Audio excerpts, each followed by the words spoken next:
Dinibdib pala ni Senator Raffy Tulfo mga kababayan yung sinabi sa kanya ni VP Sara Duterte na kung gusto talagang ipatigil ni Senator Raffy Tulfo itong PTA ay bakit hindi siya gumawa ng batas. Kaya sa second round ng kanilang paghaharap ay nagdala na si Senator Raffy Tulfo ng dalawang bala. Nagpakita po si Honorable Senator ng dalawang Republic Act na nagbabawal sa mga contribution, voluntary man o hindi, para sa mga estudyante. Tanong pa ni Tulfo, bakit hindi raw ito nasusunod ng DepEd? Gayong 1969 pa raw, nandito na ang batas na ito. Pero sagot naman ng kampo ni VP Inday Sara Duterte mga kababayan na nirepresenta ni Senator Pia Cayetano ay alam naman daw nila ang batas na ito. Sa makatuwid ay mahigpit daw itong pinapatupad ng DepEd. Pero sabi ni Raffy Tulfo, bakit nangyayari pa rin ang hingian ng mga contribution sa mga estudyante? At napakita pa si Senator Tulfo ng sandamakmak na listahan ng reklamo. Ang sagot naman dito ni Senator Pia Cayetano ay bawal naman talaga at ang lahat ng mga reklamo ay iimbisigahan daw nila. Sa makatuwid, marami na daw silang mga guro na nasuspinde dahil sa paghihingi ng contribution sa mga estudyante. Kaso nga lang etong sinasabi ni Senator Raffy Tulfo na panghihingi ng contribution sa PTA ay hindi naman mga estudyante. Ang PTA po mga kababayan ay Parents and Teachers Association. At sa tulad ng ibang asosasyon ay labas na po raw dito ang DepEd kung mayroon man silang pinag-uusapan. At isa pa, hindi rin daw nakalagay sa batas sa pinakita ni Tulfo na bawal mag-donate ang mga magulang. Kung ang estudyante ang mag-donate ay bawal talaga. Pero kung mga magulang, lalong-lalo na't nangyari ang usapan dito sa kanilang PTA meeting ay labas na ito sa kontrol ng DepEd at wala rin nakasaad sa batas na bawal ito. Kaya po tama ang sabi ni VP Sara na isang abogado na kung gusto talagang ipatigil ni Senator Raffy Tulfo etong PTA ay dapat gumawa siya ng batas. Kung gusto talaga niyang itigil ito, panoorin niyo po. Napagsabihan po ako noon na kung gusto ko pong baguhin yung pulisya na pangolekta to PTA, gumawa na po ako ng batas. Now, I don't have to dahil nakita ko na po, very clear na sa akin, na meron naman pala talagang batas. Kaya lang, yung batas na yun ay hindi na-implement. Republic Act 4206 noong 1965 na enact yan, which prohibits collection and even voluntary or otherwise from elementary schools sa public schools. So the department order has the very same policy. No fee, no collection. The department and all their subordinates, meaning the teachers, are not allowed to initiate or to tolerate these collection efforts. But this does not prevent the parents from having their own fundraising. This system has been practiced for decades. Ayan, finally lumakas.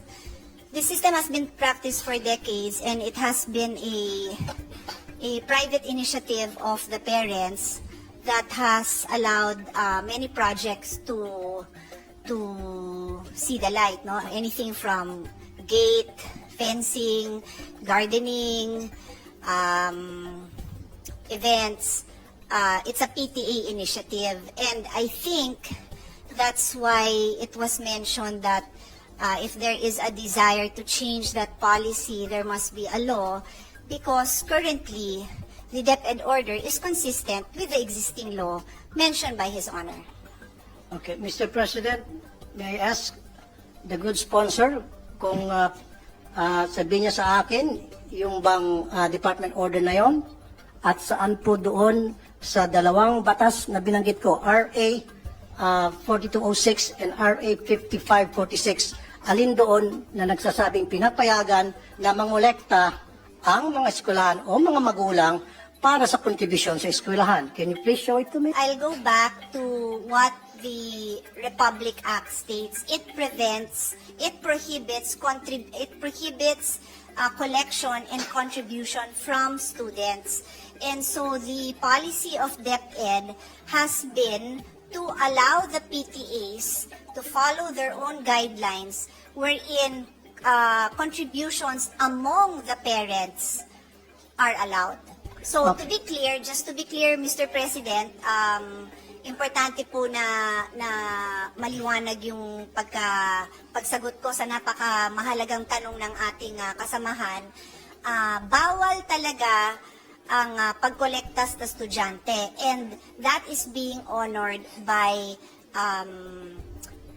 DepEd. In other words, hindi pwedeng maglabas ang DepEd, ang principal, ang teacher ng request or request for contribution na ibinibigay sa estudyante. Bawal po talaga yon. Bawal. But, So kung bawal po, bakit po Correct. nangungulekta pa rin sila sa mga estudyante, especially po sa Mr. mga hirap? President, I would like to clarify, never po sila nangongolekta sa estudyante. Wala po silang collection sa estudyante. Ang meron, so I'm that sorry, we can I beg to identify disagree. the issue. I No, the beg issue to disagree, ma'am. Ito po, lahat ng mga nagsumbong sa akin.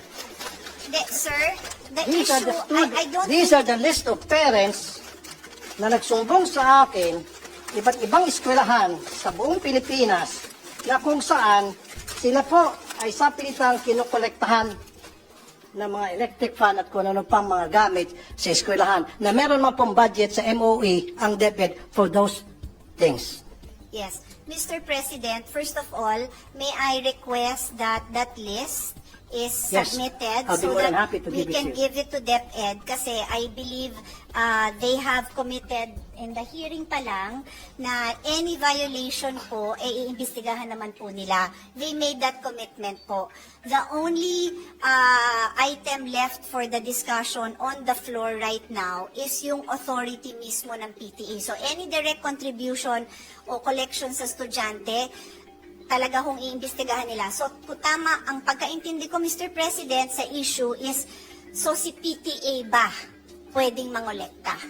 And ang sinasabi po sa atin ng DepEd, the policy since 1969 has been to recognize the PTA's authority to decide among themselves. They have their own rules, they have their own guidelines to do their fundraising, that is a generic term that I'm using, among the parents. Hindi to sa bata. Hindi apektado yung pagpasok ng bata, hindi apektado ang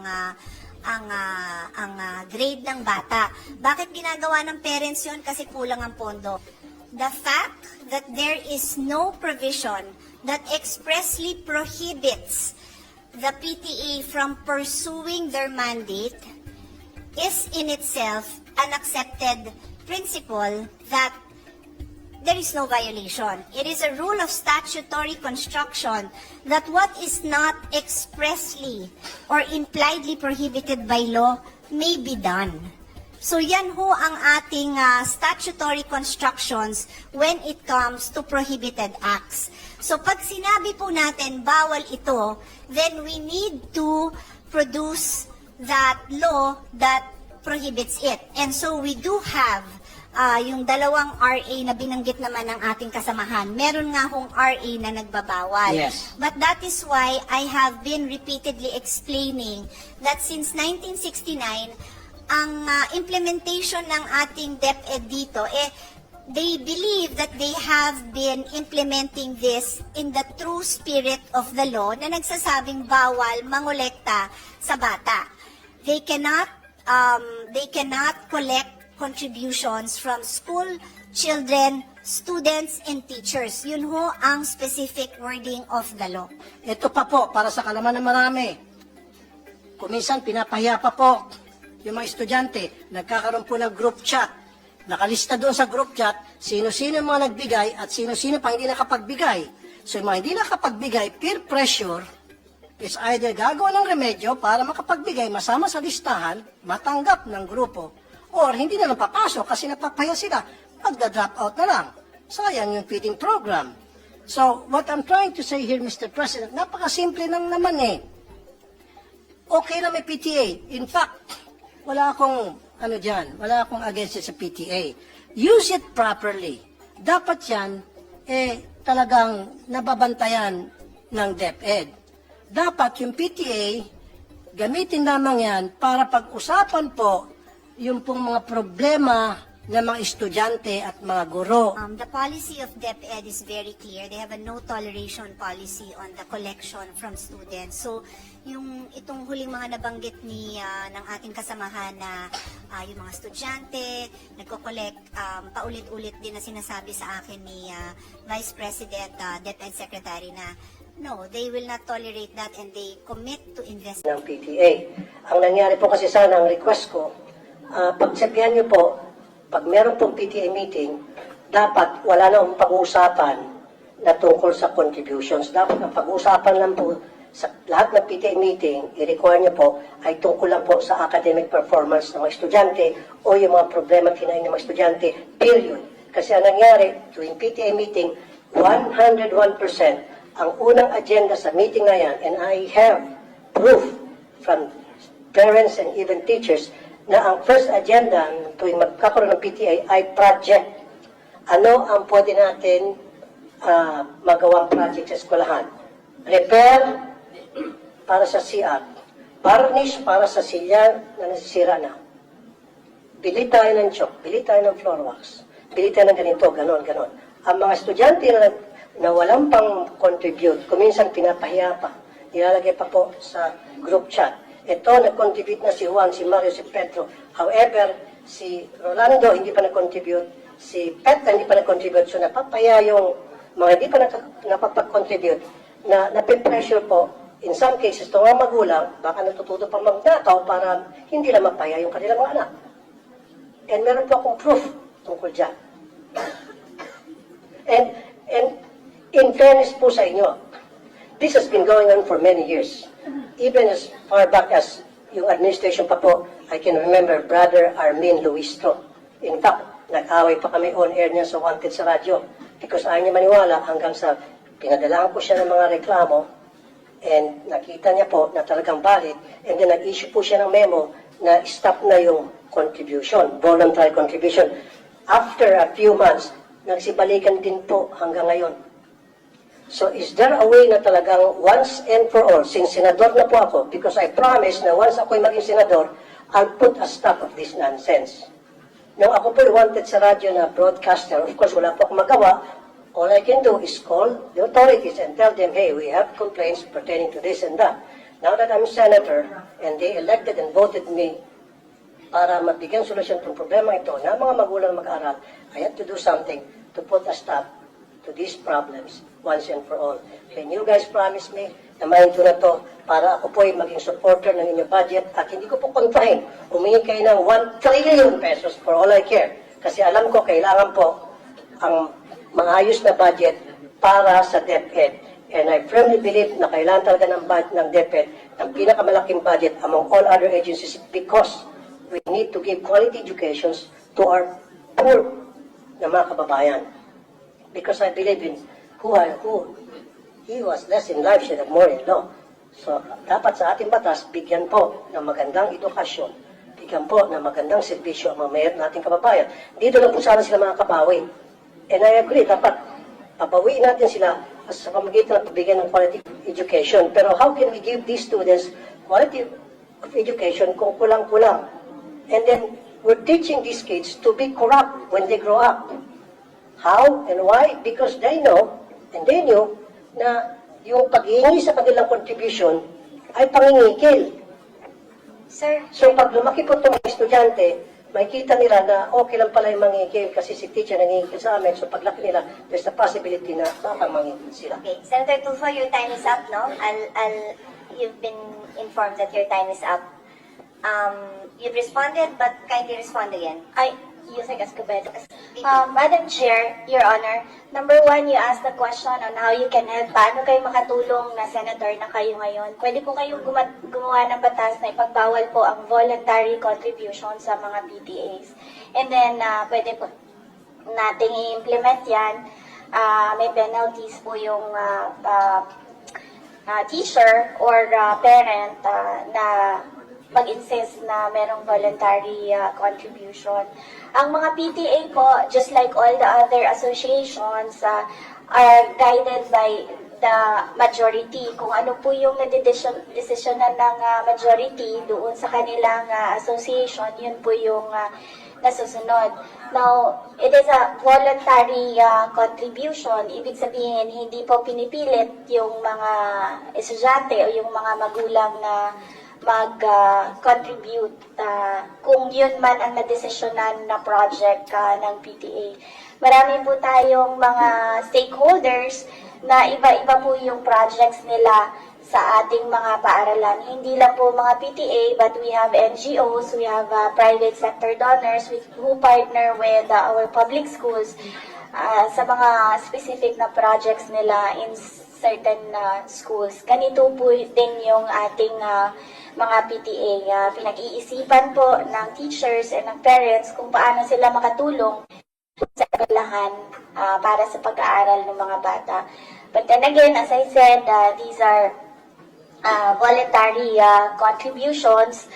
Pwede po nating ipagbawal, gagawa po tayo ng batas para po merong penalty. Madam Chair, pwedeng konti na lamang. Wala pong kapangyarihan na para ipatigil yan. But however, meron pong kapangyarihan ng DepEd na para ipatigil po yung tinatawag na voluntary contributions sa PTA. Now, doon sa questions ko, hindi pa ito nasasagot. Pwede ba pakisabi sa akin paano po na-disburse yung pong MOE? Especially doon sa mga chalks, sa mga electric funds. Electric funds palagi every year yan, talamak na talamak. Janitorial, security, repair, CR, varnish. Paano po na-distribute from DepEd hanggang sa pagdating sa eskwelahan? Paano nakakarating po yung mga MOE, sir? Meron po tayong listahan kung saan po pwedeng gamitin yung school MOE. At yung sinasabi niyo pong chalk allowance, meron pong cash allowance ang mga teachers. At ito ay taon-taon na ibinibigay sa mga teachers. Kaya hindi po tama na mag-demand ang PTA na magsusolicit ng contribution from the members of the PTA para mabigyan ng chalk allowance ang mga teachers because meron ngang panukala sa both chambers of Congress na i-increase yung cash allowance to 10,000. Good. Kasi sir, katulad yan, aside from chalk, floor wax, pintura, varnish, alam ko kasi sa LGU, meron po atang allocated na 1% from the real property tax ata. Na SAF po. SAF, para sa maintenance ng school. Opo. So doon po pwedeng kumuha kayo ng dagdag budget. Huwag lang po sana humingi sa mga estudyante. Kasi nga talaga sir, every single year, palagi pong kasama doon sa paghingi ng contribution ng electric fan. So bakit po kinakailangan ng mga estudyante ang mag-shoulder ng electric fan ng bawat classroom? Sir. Yes, opo sir. Magkakaroon po kami ng, maglalabas kami ng memorandum and directive to all our schools. Yusek Escobedo. Yes, VP, go ahead. Yes, Madam Chair, Your Honor, we take note of your advice. You don't answer and you don't sign department orders. We take note of your comments, Your Honor. Thank you, but Your Honor, they must answer these questions because itong question ko po, galing po to sa mga magulang na mag-aaral. Kasi po, I told them na hayaan nyo pagdating doon sa hearing, sa budget, i-raise ko to. Kung Yes. hindi nyo ako pagsasalitain dito, then, Pinagsasalita naman po kayo. hindi kasi sinasabi, wag daw sagutin. Hindi, the VP would like to be the one to answer the Okay, question. thank you. That's my understanding. No, I'm just Thank you, moderating madam. for everybody. Like I said, The VP wanted to answer instead of her using. Like I said, supporter po ako. Hindi ko po questionin yung budget. Ayaw ko pong bawasan. In fact, I'd like to put in a record, kung dadagdagan pa yung budget ng DepEd, I will support. Kaya lang, kailangan ko lang po ng mga kasagutan sa ilang katanungan ng mga magulang na mag-aaral. I don't have anything against. In fact, confidential fund na marami nagka-question, I don't give a heck about that. Walang pakialam dyan. Ang pakialam ko talaga, yung hinahin ng mga magulang. Yun lang po talaga. So, paki-answer lang po.